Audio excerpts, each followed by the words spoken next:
به ونتوكل عليه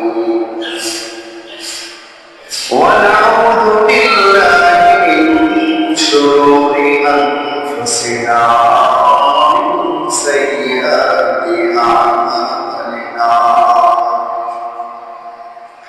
من يهده الله فلا مضل له ومن يضلله فلا هادي له ونشهد أن سيدنا وسندنا وحبيبنا ومحبوبنا وطبيبنا وطبيب قلوبنا ومولانا محمد العربي الأمي الهاشمي صلى الله عليه وسلم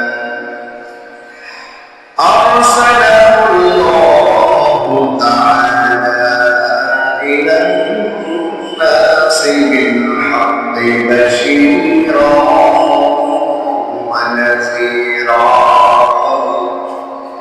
وداعيا إلى الله بإذنه وسراجا وقمرا منيرا أما بعد فقد قال الله تعالى في كلامه المجيد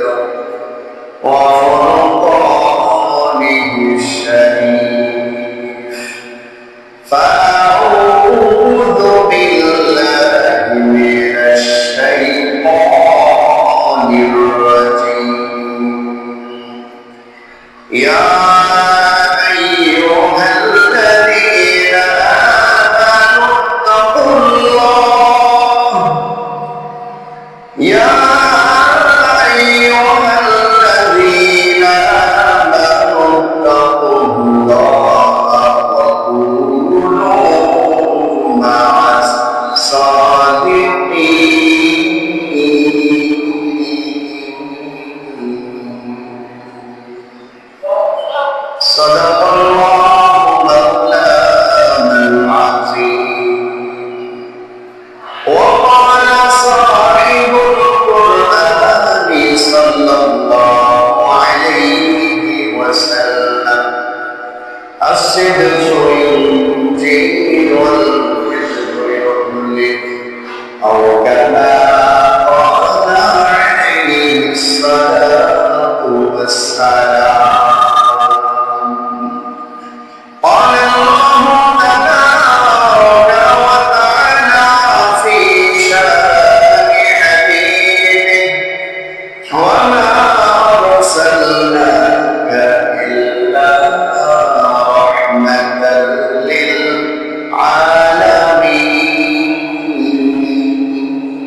للعالمين صلى الله على محمد وعلى آله وأصحابه أجمعين أي برادة قرد مسدي حبتا درد أي برادة قرد مسدي حبتا درد جذب فرمان خدا مشاعرا بلغ العلا بكماله شويبا بلغ العلا بكماله كشف الدجى بجماله حسنت جميله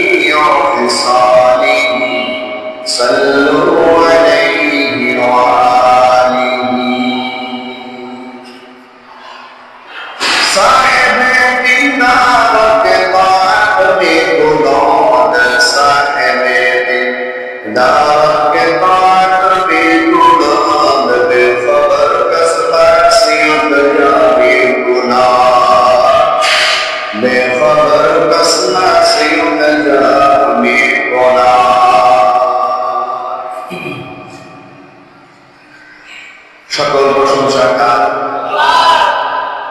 আল্লাহ আপনাদের সবাইকে কেমন রেখেছে? কম ভালো না বেশি ভালো? বেশি ভালো। ভালো রাখার মালিক, অসুস্থ দেওয়ার মালিকও, অসুস্থ থেকে মুক্তিদাতাও কে? সেই আল্লাহ পাকের ব্যাপারে আমরা সকলেই দিল খুলে দারাজ কণ্ঠে সমস্যায় বলি আলহামদুলিল্লাহ। আলহামদুলিল্লাহ বললে খুশি হয় কে? আর না বললে খুশি হয় কে? আমরা কাকে খুশি করব? আল্লাহকে খুশি করার উদ্দেশ্যে দিল খুলে প্রাণ উজাড় করে সকলে বলি আলহামদুলিল্লাহ। আল্লাহ পাকের নাম বেশি বেশি জবানে জারি রাখা। হাদিস শরীফের মধ্যে এসেছে যে ব্যক্তি আল্লাহ পাকের জিকির জবানের মধ্যে সদা সর্বদা লাগিয়ে রাখবে, জিহ্বাকে ব্যস্ত রাখবে, আল্লাহ রাসূল বলে কালকে আমাদের ময়দানে সে হাসতে হাসতে জান্নাতে প্রবেশ করবে। এজন্য সদা সর্বদা আমরা চেষ্টা করব কার জিকির করতে। আলহামদুলিল্লাহ, আজকে মুহররমের কয় তারিখ? খবর নেই, দেখা যায় আজকে শেষ জুমা মুহররমের। আজকে মুহররমের শেষ জুমা 29 তারিখ। আমার মুহররমের আলোচনা চতুর্থ জুমা চলবে। ওয়াকিআয়ে কারবালা আজকে ইনশাআল্লাহ সমাপ্ত করব। ওয়া তাওফীকি ইল্লা বিল্লাহ। কারবালার যেই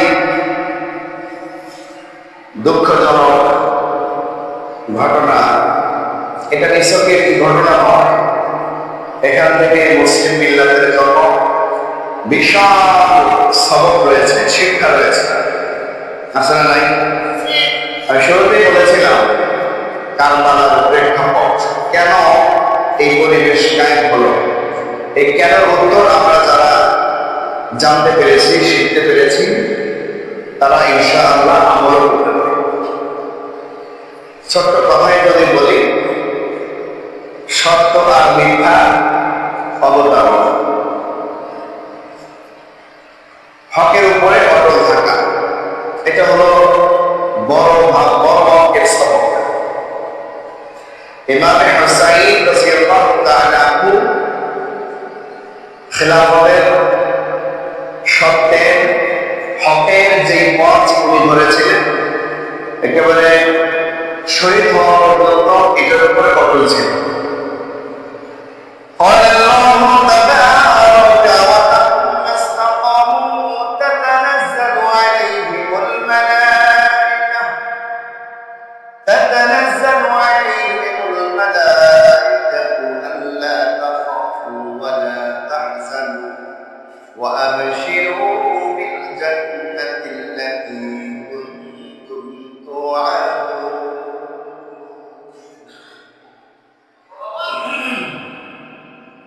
আল্লাহ রাব্বুল আলামিন বলেন, যে সমস্ত মানুষ, যে সমস্ত ঈমানদারেরা ঈমান আনার পরে আল্লাহ পাকের কথার উপরে অটল থাকে, আল্লাহ পাকের বিধানের উপরে অটল থাকে, দায়মাদার থাকে, সুম্মাস্তাকামু, এবং বলে যে আমার রব হলো আল্লাহ, রব্বুল আল্লাহ, আমাদের রব কে?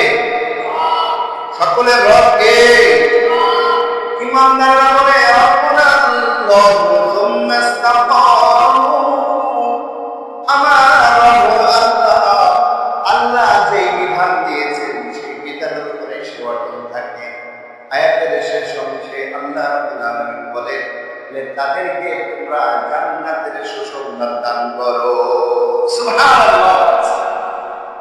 ওয়াবশিরু বিল জান্নাহ, যারা এই দুটা সিফাত রাখতে পারবে, আমাদের রব হলো আল্লাহ, আর আল্লাহ যেভাবে আমাদেরকে জীবন বিধান দিয়েছেন সেইভাবে যদি সে বরকরার থাকে, ইস্তেকামাত থাকে, দৃঢ় পদে থাকে, আল্লাহ রাব্বুল আলামিন বলেন তাদেরকে আল্লাহ জান্নাত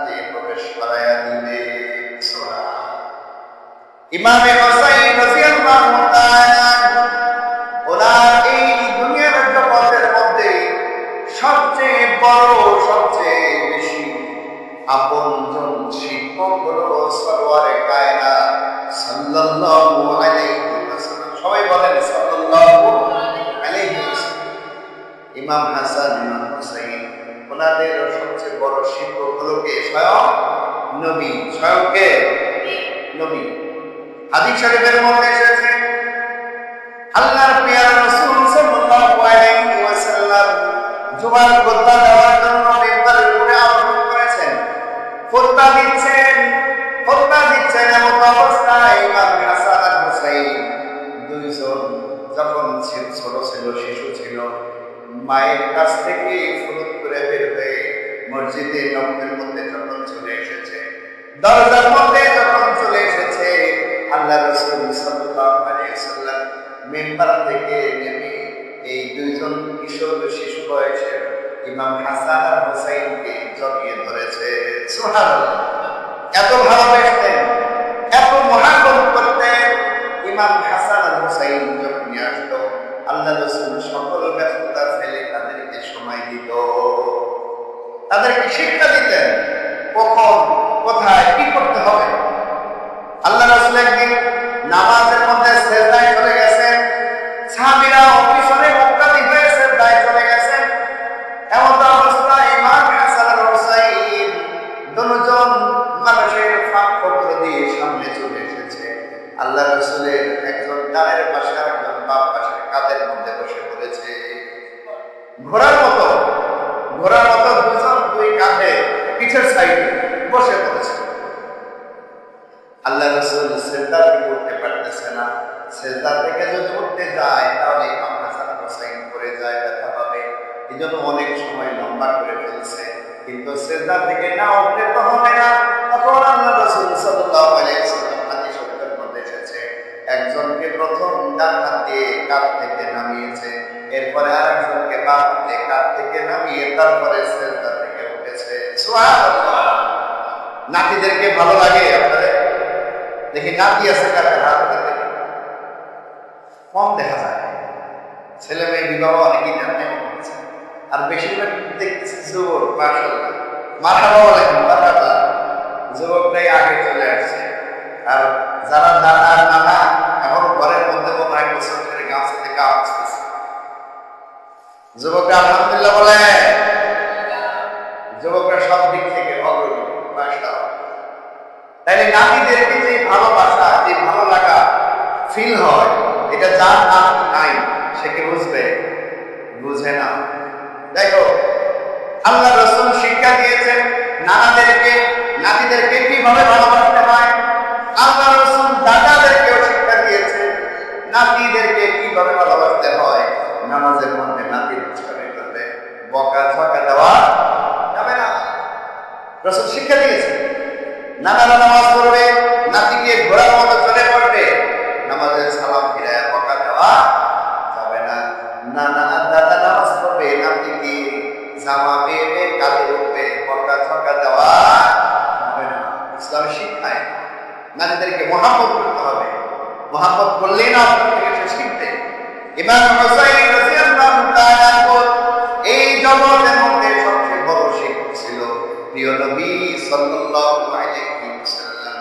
তার কাছ থেকে যে সবকগুলো শিখতে নিয়েছেন, তার মাঝে সবচেয়ে বড় সবক হলো হকের উপরে অটল থাকা।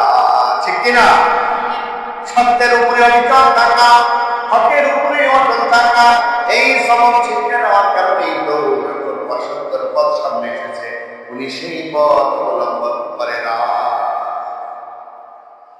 গত সপ্তাহে আলোচনা এক পর্যায়ে নিয়ে থেকেছিলাম না, ইমামে হুসাইন রাদিয়াল্লাহু তাআলা মস্তক মুবারক, মাথা মুবারক সিরিয়ার দামেস্কের দিকে যাচ্ছিল, মনে আছে? একটা গির্জার মধ্যে কি অবস্থান করছিল সারা রাত্রি।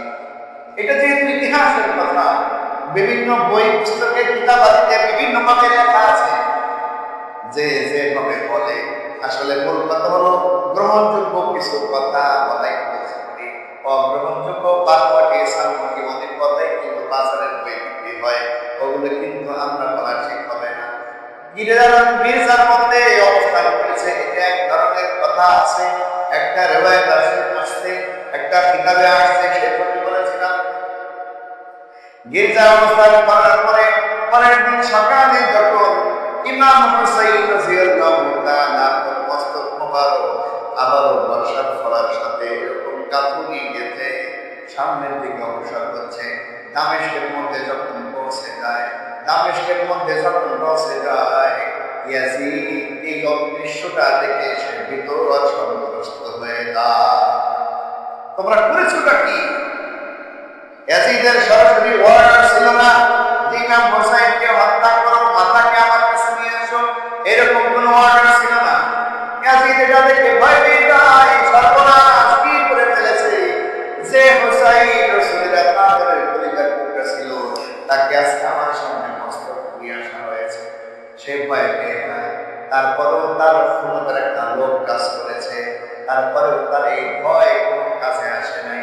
ইমাম হুসাইন রাদিয়াল্লাহু তাআলা ধরে মস্তক মোবারক যখন ইয়াজিদের দরবারে নিয়ে যাওয়া হয়, ইয়াজিদ বলে আমার দরবারে রেখো না, আমার দরবারে রেখো না, আমার কাছে নিয়ে এসো না। এই মস্তকটাকে তুমি এই দামেস্কের গলিতে গলিতে প্রদর্শন করা। নাউজুবিল্লাহ। এই জায়গা থেকে আমাদের দুটা সব আছে। এক নাম্বার হলো ইয়াজিদ যদি অর্ডার করে নাই ইমাম হুসাইনের মস্তককে আলাদা করতে, তাকে মেরে ফেলতে, শহীদ করতে, কিন্তু তার কর্মীরা, তার সেনাবাহিনীর লোকেরা এই জঘন্য কাজটা যখন সমাধান করেছে, কিন্তু এই ইয়াজিদ কিন্তু তাদের বিচারও করে না। তার মানে সে ছাই দিয়েছে। ইয়াজিদ যেহেতু বিচার করে নাই, তাহলে সে মৌন সমর্থন দিয়েছে। এখানে সবক হলো আমাদের মাঝে এমন কিছু পাপী নেতা তৈরি হয়ে যায়, বড় নেতাকে খুশি করতে জনগণের উপরে জুলুম করে আসে নাই, জুলুম করে কলার ধরে টেনে নিয়ে যায়, জুলুম করে কলার ধরে টেনে হিসেবে অপমানিত করে বাজারের মধ্যে থেকে ধরে নিয়ে নেতার কাছে চলে যায়। নেতা দেখে আফসোস করে বলে, সর্বনাশ করা করছিস নাকি? এ তো এলাকার মেম্বার কাউন্সিলর, সম্মানিত মানুষ, তোরা তাকে এরকম অসম্মান কেন করেছিস? এরকম হয় না অনেক সময়। নেতাকে খুশি করার জন্য পাতি নেতারা অনেক বেশি অ্যাক্সেস করে থাকে, কিন্তু দুঃখের বিষয় হলো নেতা এই পাতি নেতারা বিচার করে না। আমাদের এই দেশে এরকম ঘটনা আছে। পুরস্কার পাওয়ার লোভে, প্রমোশন পাওয়ার উদ্দেশ্যে অনেক প্রশাসনের লোকেরা, আলেম ওলামা সহ বিভিন্ন নামী দামি মানুষের উপরে জুলুম করেছে, আর উপর থেকে তার প্রমোশন হয়েছে। এটা একটা অঘোষিত ব্যবস্থা হয়ে গেছিল। গতকালই আমার এক আলেম ভাই বললেন যে আমাকে যখন ধরা হয়েছিল আমাকে অনেক সময় দাঁড় করিয়ে রেখেছে। আর উনি এইভাবে বললেন যে একজন বিশেষ ক্যাডার, তাকে তো শিক্ষিত বলা যেতেই পারে, শিক্ষিত না সে, বা এই শিক্ষিত লোকেরা এমন ভাষায় গালি ব্যবহার করেছে যে ডোম চারা, মুসি যারা জুতা সেলাই করে, এরাও নয় জীবনে এইরকম খারাপ ভাষায় কোনো গালি ব্যবহার করে। অথচ প্রশাসনের সর্বোচ্চ পদে যারা আছে এদের জবাব থেকে এইরকম গালির শব্দ ব্যবহার হয়। আমি মনে মনে তখন বললাম, আসলে ওর জাতটাই অমন, ভাগ্য চক্রে ওখানে চলে গেছে, কিনা বলেন? কুল্লু ইনা ইনা তারা শাহু ইমাফি, কলসির মধ্যে যে জিনিস থাকবে ঢাললে সেটাই বের হবে। কলসির মধ্যে যদি মধু থাকে ঢাললে মধু বের হবে, কলসির মধ্যে যদি খেজুরের রস থাকে ঢাললে সেটাই বের হবে। কুল্লু ইনা ইনা তারা শাহু ইমাফি, সে যদিও বিশেষ ক্যাডার হয়েছে, কিন্তু তার আজম ওই রকম নিচু পদের একেবারে লো কোয়ালিটির সংসারে ফ্যামিলিতে তার জন্ম হয়েছে। এই কারণে তার জবানটাও খারাপ, তার কলমটাও খারাপ, তার জবানটাও পসাগান্দা, পাশে খুঁজা, জিন্দেগি হেদায়েত পাবে না, হেদায়েত পাবে না। আল্লাহ তাআলা বলেছেন, ইন্নাল্লাহা লা ইয়াহদিল কওমাল ফাসিকিন, যারা প্রকাশ্যে গুনাহ করে করে ফাসিক ফাসিকদের কখনোই হেদায়েত হবে না। নাউজুবিল্লাহ বলে। সদা সর্বদা যারা গালি ব্যবহার করে এরা ফাসিক। এরা কি ফাসিক? এই গালি বলা জবান বলা এদের হবে না। আল্লাহ মাফ করে বলেন আমিন। বলছিলাম হলো ইয়াজিদ, এই তার সেনাবাহিনী যারা ইমাম হুসাইনকে শহীদ করেছে তাদের বিচার করে নাই, যার কারণে তাকেও মৌন সমর্থন হিসাবে তাকেও এই দোষে দোষী করা যাবে এবং করা হয়। আমি এদেরকে খারাপ বলবো না, ফেরেশতাও বলবো না। ওর কিন্তু কর্মের ফল আল্লাহ তাআলা দুনিয়াতে ভোগ করাইছেন, কিয়ামতের ঘরে ভোগ করা। তবে ভালো করে নাই, অত্যন্ত জুলুম করেছে। দুনিয়ার মধ্যে দুইটা অপরাধ আছে। কয়টা অপরাধ? আপনারা কি ঘুমাইতেছেন? আমার সাথে আছে। কয়টা অপরাধ? দুইটা অপরাধ। যদি কোনো মানুষ দুনিয়ার জমিনে করে, এই জমিনে থাকতে তার এই অপরাধের একটা নমুনার শাস্তি তাকে দেওয়া হবে। আখিরাতে তো হিসাব আছে। এক নাম্বার হলো অবাধ্য সন্তান। মা বাবার অবাধ্য সন্তান। কোন সন্তান যদি মা বাবার অবাধ্য হয়ে যায়, এই সন্তানের সন্তান অবাধ্য হয়ে যাবে। নাউজুবিল্লাহ বলেন। দুই নম্বরে কোন মানুষ যদি জালেম হয়, কোন মানুষ যদি অত্যাচারী হয়, এই জমিনে তার একটা শাস্তি পেয়ে সে দুনিয়া থেকে যেতে হবে। জালেমকে ছাড়তে হয় না, কিছু আগে অথবা পরে, জালেমের কোন ছাড় না। ইয়াজিদ মাত্র 3 বছর ক্ষমতা পেয়েছিল। কয় বছর? আরে ক্ষমতা, যে ক্ষমতার লোভে সে ইমাম হুসাইনকে মারল, ক্ষমতাটা পাওয়ার সাথে সাথে ইমাম হুসাইনকে শহীদ করেছে। 1 বছর যেতে না যেতে মদিনা মুনাওয়ারার উপরে গণহত্যা চালিয়েছিল। 3 নাম্বার বছরে মক্কা মুকাররমার মধ্যে গণহত্যা চালিয়েছিল। 3 বছরে 3টা জুলুমের কাজ করেছিল সে। চতুর্থ বছর আর সুযোগ পায়নি। চতুর্থ বছরে তাকে টেনে হেঁচড়ে নামিয়ে হত্যা করা হয়েছে। জালেমের উপর কি আছে? জালেম আছে। জালেমকে আর এক জালেমকে ফায়সালা করা হয়। উবাইদুল্লাহ ইবনে জিয়াদ, ওই যে যার নেতৃত্বে ইমাম হুসাইনকে শহীদ করা হয়েছিল, মনে আছে? এই উবাইদুল্লাহ ইবনে জিয়াদ এই ইয়াজিদের চেয়ার ভয়ানক শাস্তি পেয়ে দুনিয়া থেকে চলে গেছে। শুধু তাই নয়, উবাইদুল্লাহ ইবনে জিয়াদ তাকে যখন মুখতার নামক আরেকজন এসে তাকে হামলা করলো, এই উবাইদুল্লাহ ইবনে জিয়াদের কন্যাটাও কিন্তু ধাওয়ার থেকে আলাদা করেছিল।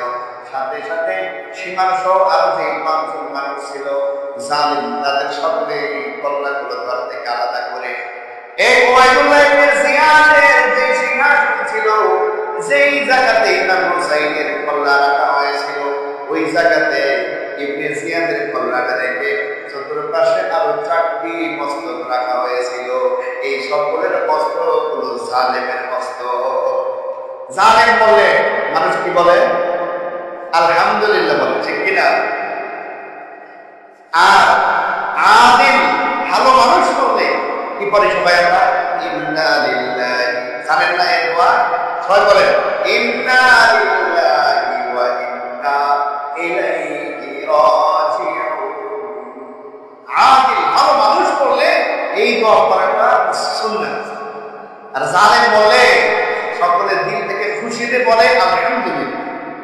ইবনে জিয়াদের কন্যাটা যেই জায়গায় রাখা হয়েছিল, তিরমিজি শরীফের মধ্যে এসেছে, সহিহ সনদে বর্ণিত হয়েছে, ওই ইবনে জিয়াদের কল্লার জায়গাতে হঠাৎ করে আসমান থেকে একটা সাপ চলে আসে।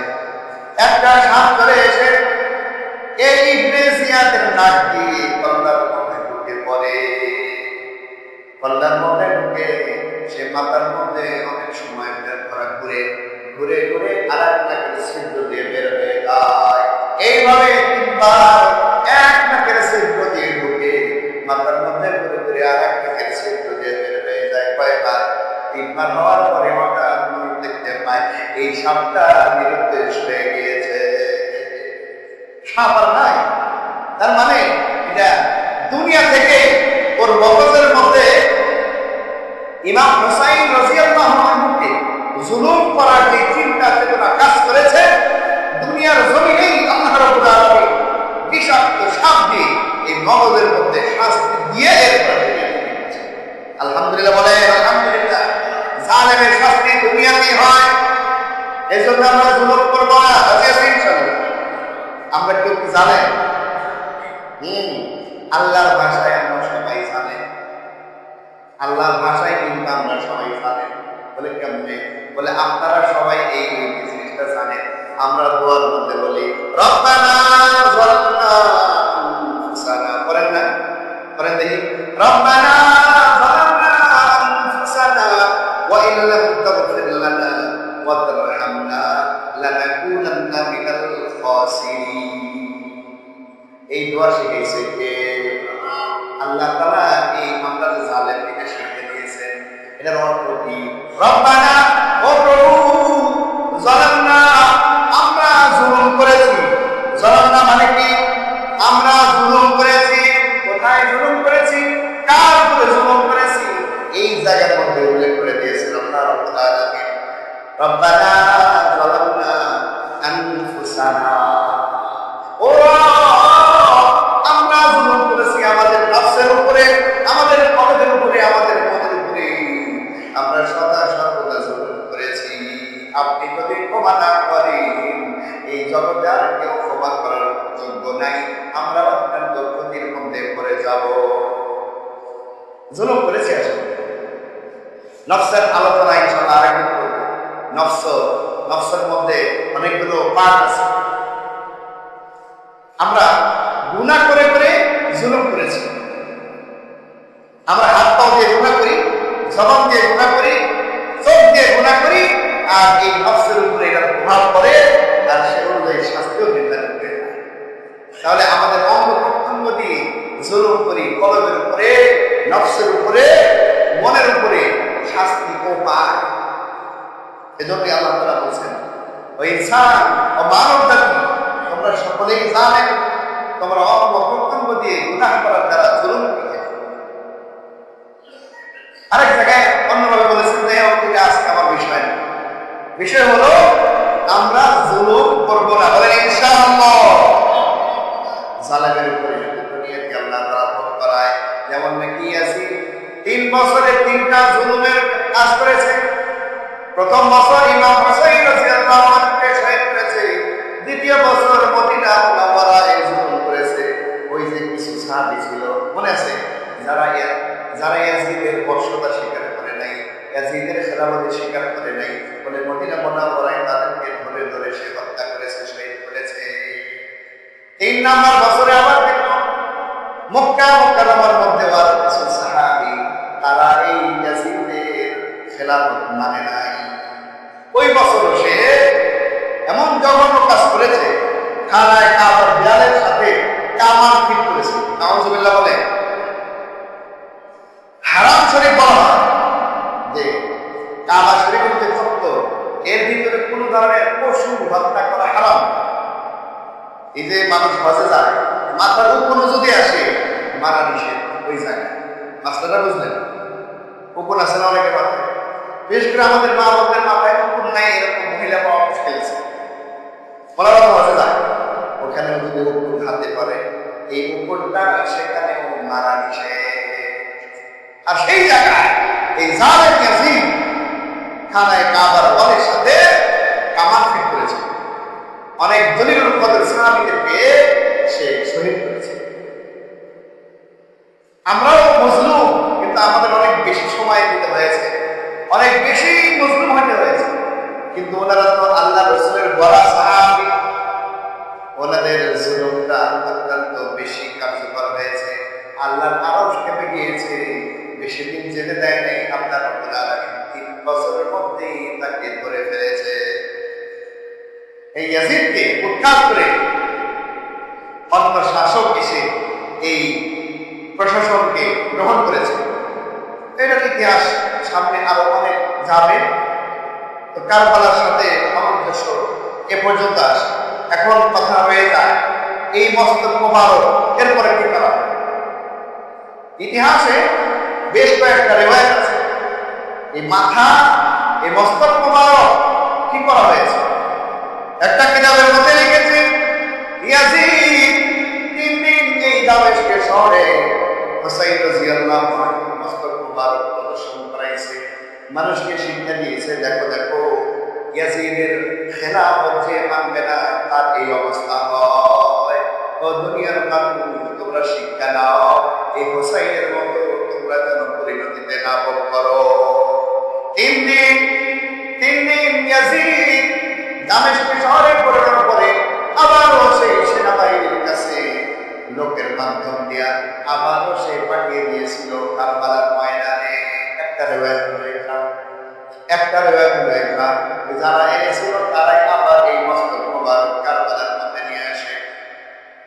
কারবালার মধ্যে যখন নিয়ে আসে, ওইদিকে ইমাম হুসাইন রাদিয়াল্লাহু আনহু দেহ মোবারক ঘোড়ার সাথে বেঁধে কারবালা প্রান্তর ঘোরাঘুরি করাইছিল। কারবালা প্রান্তর রক্তে রঞ্জিত হয়ে গিয়েছিল। বর্ষা আঘাতের কারণে শরীর টুকরা টুকরা হয়ে গিয়েছিল, শরীর ক্ষত বিক্ষত হয়ে গিয়েছিল, টুকরা টুকরা এরকম রক্ত বের হইতেছিল। তীরের আঘাত যেখানে লেগেছে সেখান দিয়ে রক্ত ঝরতেছিল। এমন অবস্থায় ইমাম হুসাইন রাদিয়াল্লাহু তাআলা শরীর মোবারক কারবালা প্রান্তরের মধ্যে ঘুরাইছিল। এই ঘোড়ার পিছনে লাগিয়ে দিয়ে এই ঘোড়াকে ছুটে দিয়েছিল, কারবালা প্রান্তর রক্তে রঞ্জিত করে ফেলেছিল। ওই ঘরের সাথে এই কল্লা মোবারক নিয়ে একসাথে করে ওইখানে দাফন করা হয়েছিল। একটা রিওয়ায়াত এমন পাওয়া যায়, আরেকটি রিওয়ায়াত পাওয়া যায় ইমাম হুসাইন রাদিয়াল্লাহু তাআলা মস্তক মোবারক ইয়াজিদ লোক মারফতে মদিনা মুনাওয়ারায় পাঠিয়ে দেয়। মদিনা মুনাওয়ারায় নিয়েছে জান্নাতুল বাকিতে আম্মা জান ফাতেমাতুজ জোহরা রাদিয়াল্লাহু তাআলা আনহার পাশে দাফন করিয়ে দাও। মহিলাদের জান্নাতের সরদারিনীর নাম কি?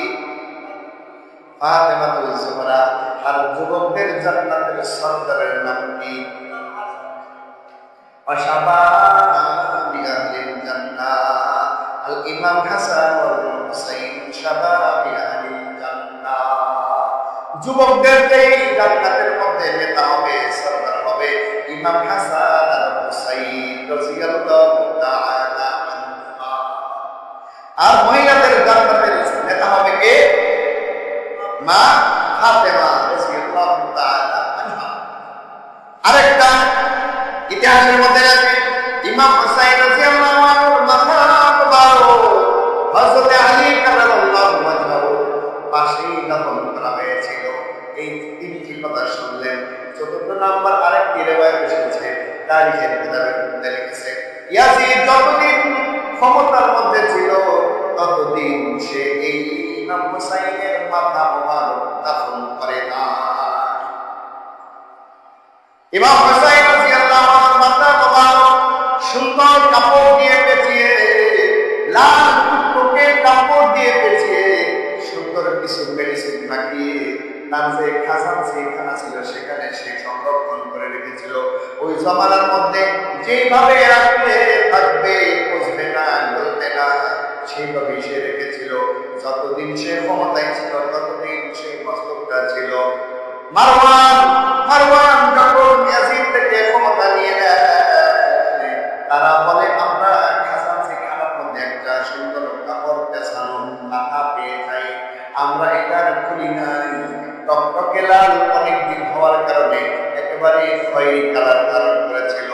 আমরা আশঙ্কা করেছিলাম ইমাম হুসাইনের কল্লা মুবারক, এই জন্য আমরা খুলি নাই, বরং আরো 5টা কাপড় দিয়ে পেঁচিয়ে মদিনা শরীফে কাটিয়ে দিয়েছিলাম। কয় রিওয়ায়াত গেল? 4টা।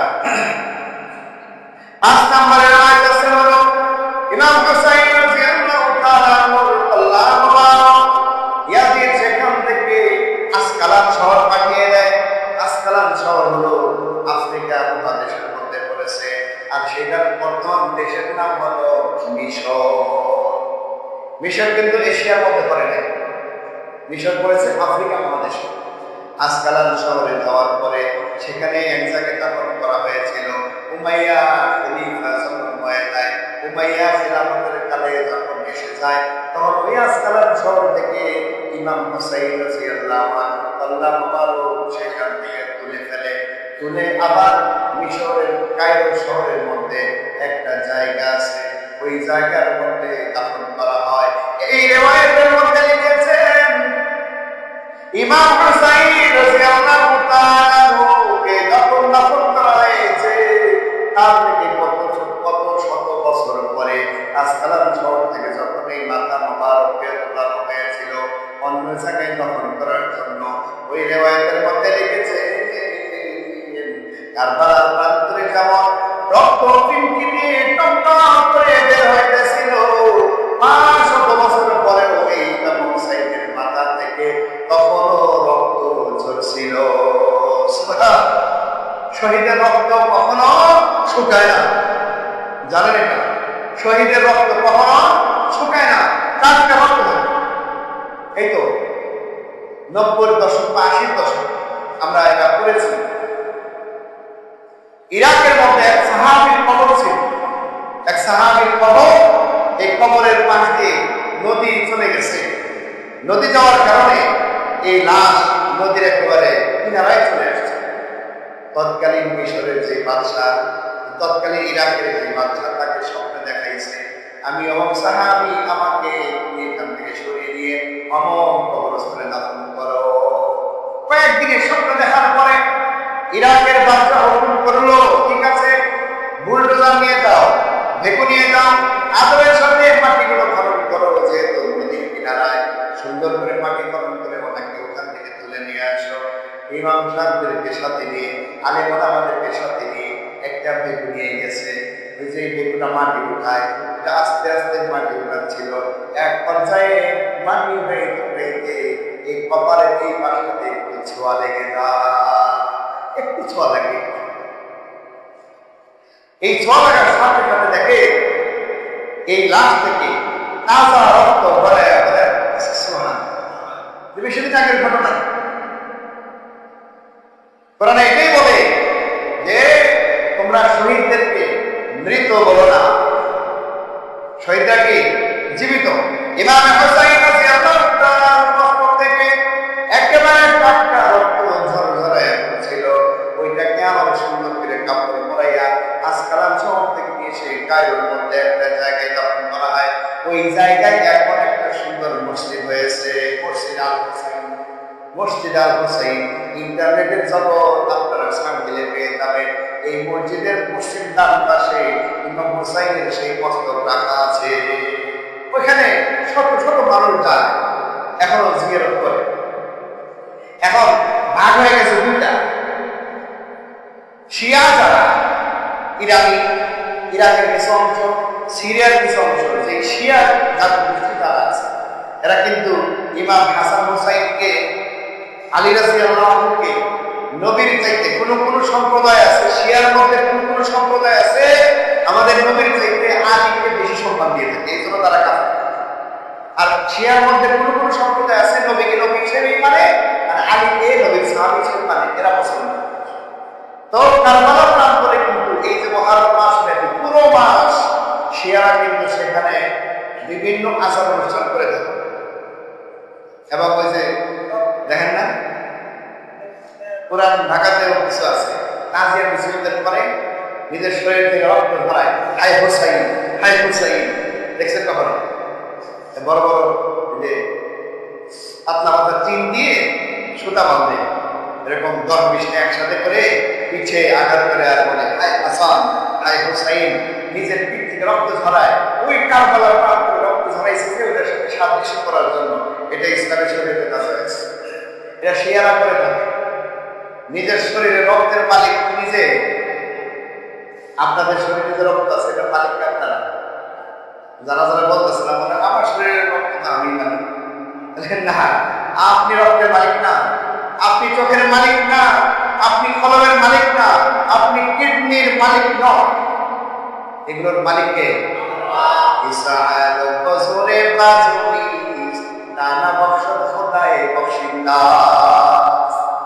কিয়ামত জমতে রোজে নাজদে পাস দর হাকিকত মালিকে হর শাই খোদাস। এই জন্য রক্ত বিক্রি করা জায়েজ নাই, এই জন্যই তো কিডনি বিক্রি করা জায়েজ নাই, এই জন্যই তো চক্ষু বিক্রি করা জায়েজ নাই। অর্থাৎ সহজ কথায় মানব এই দেহের কোনো একটা অংশ বিক্রি করা জায়েজ নাই। বুঝলেন এই মাসলা? সবাই বুঝছেন তো? এইবার একটা সবক নেই। আপনাদের ঘরে অনেক মাস্তুরাত আছে না? মাস্তুরাত মানে বুঝে? মাস্তুরাত মানে মহিলা। সবার ঘরে মা বোন আছে। মা বোনেরা যখন শ্যাম্পু মাখাইয়া চুলগুলো ধৌত করে, ঘরের মধ্যে গিয়ে যখন সেলুনি করে, চুল ওঠে কি ওঠে না? এই চুলগুলো কিন্তু এক জায়গায় পলিথিনের মধ্যে জমা করে, করতে করতে যখন এতগুলো হয়ে যায়, ভাঙকারী লোকেরা বলে এই ৮,০০০ টাকা কেজি চুল কিনবো, কে কে বিক্রি করবে নিয়ে আসেন গো। আছে না নাই? অনেক মহিলা কিন্তু নিজের চুল বিক্রি করে, আছে না? জায়েজ নেই, অনেক দাম, ৮,০০০ টাকা কেজিতে কিনে, কিন্তু এটা হারাম। অনেকগুলো কারণে হারাম। এক নম্বরে হলো এই চুলগুলো যখন পুরুষ দেখবে সেটা গুনাহ হবে। মহিলা পর পুরুষ চুল দেখা জায়েজ নাই। আর এই চুলগুলো বিক্রি করে দিচ্ছে, কত জায়গায় যাচ্ছে, কত মানুষ নিজে করতেছে, আল্লাহ ভালো। আজকে গিয়ে ঘরে এই মাসটা শুনে নেন যে চুল বিক্রি করা জায়েজ নাই, মানবদের কোনো অঙ্গ বিক্রি করা জায়েজ নাই। আমি যদি বলি আমার ঘরে কেজিখানে চলছে, আমার ব্যক্তিগত কথা বলছে, কিন্তু একটা মাটির নিচে দাফন করে দেওয়া হচ্ছে। ভাই টাকা আজকে আছে কালকে নাই, আপনি হারাম ইনকাম করে একটা হারাম আমাদের মধ্যে নিজেকে নিয়োজিত করলে জাহান্নামে যাওয়ার জন্য।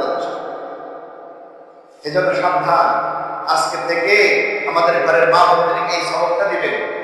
চুল বিক্রি করা যাবে না, বরং সুন্দর একটা জায়গায় মাটি কুড়িয়ার মধ্যে দাফন করে দেবেন। ৩-৪ বছর গেলে পৌঁছে যাবে। তাহলে ইমাম হুসাইন রাদিয়াল্লাহু তাআলা আনহু যে সাদৃশ্যতা দেওয়ার জন্য তাজিয়া করে, শরীরে রক্ত ধরায়, এটা জায়েজ নাই, আমরা এটা সমর্থন করতে পারি না। তাহলে শিয়ারা তারা কারবালার মধ্যে আচার অনুষ্ঠান করে, আর সারা বিশ্বের মানুষ কারবালাও যায়, মিশরেও যায়। মিশরে আল হুসাইন নামক সেই মসজিদে নামাজ পড়ে, আর ওখানে গিয়ে একটু জিয়ারত। তো ইতিহাস কবর ঘুরে তো দেখার সুযোগ নেই, 2টা জায়গায় নাকি মস্তক রাখা আছে। কারণ আল্লাহ ভালো জানে কোথায় আসলে রাখা আছে। ইতিহাস এখানেও বলে ওখানেও বলে, যার যেখানে থাকুক। কিন্তু আমরা এখান থেকে সবচেয়ে বড় সবক যেটা নিতে চাই সেটা হলো কারবালা যে কারণে সংঘটিত হয়েছে, হক আর বাতিলের চিরন্তন দ্বন্দ্ব তখন হয়েছিল, এখন হচ্ছে এমন পর্যন্ত থাকবে। আমরা সকলে কোন পক্ষে থাকবো? হকের পক্ষে থাকবো। বাতিলের পক্ষে কখনোই কথা বলা যাবে না, সঙ্গ দেওয়া তো দূরের কথা। বাতিলের পক্ষ অবলম্বন করা যাবে না। এই জন্য সব মানুষের সাথে আমরা বন্ধুত্ব করব, ভালো মানুষের সাথে সংযোগ তৈরি করব। ইয়া আইয়ুহাল্লাযীনা আমানু তাকুল্লাহ ওয়া কুনু মা'আস সাদিকিন। আল্লাহ তাআলা বলেন, ও ঈমানদারেরা, তোমরা তো বন্ধুত্ব করবে, তোমরা তো মানুষের সাথে সংযোগ তৈরি করবে, তোমরা একে অপরের সাথে সময় কাটাবে, কিন্তু মনে রেখো, জেনে রেখো, ওয়া কুনু মা'আস সাদিকিন, সাদিক সত্যবাদী যারা আছে, হকের পক্ষে যারা আছে, তাদের সাথেই তোমরা বন্ধুত্ব করো। আল্লাহুম্মা আমিন বলেন। ওয়া কুনু মা'আস সাদিকিন, তোমরা সিদ্দিক সত্যবাদী, হক বলনেওয়ালা, হকের উপরে চলনেওয়ালা যারা আছে, তাদের সাথে সময় দাও, তাদের সাথে বন্ধুত্ব স্থাপন করো। আল্লাহুম্মা আমিন। এটাই হলো কারবালার আঁকা করার সবচেয়ে বড় সবক। আশেপাশে আরো সবক চলে গেছে, বলা হয়েছে। এখন আমাদের দিল খুলে ইখলাসের নিয়তে যারা শুনেছি, আমরা সকলেই চেষ্টা করবো যেন এখান থেকে আমরা আমলের কিছু খোরাক পেয়েছি, সেটার উপরে আমল যেন করতে পারি। আল্লাহ তাআলা ওয়া আখিরু দাওয়ানা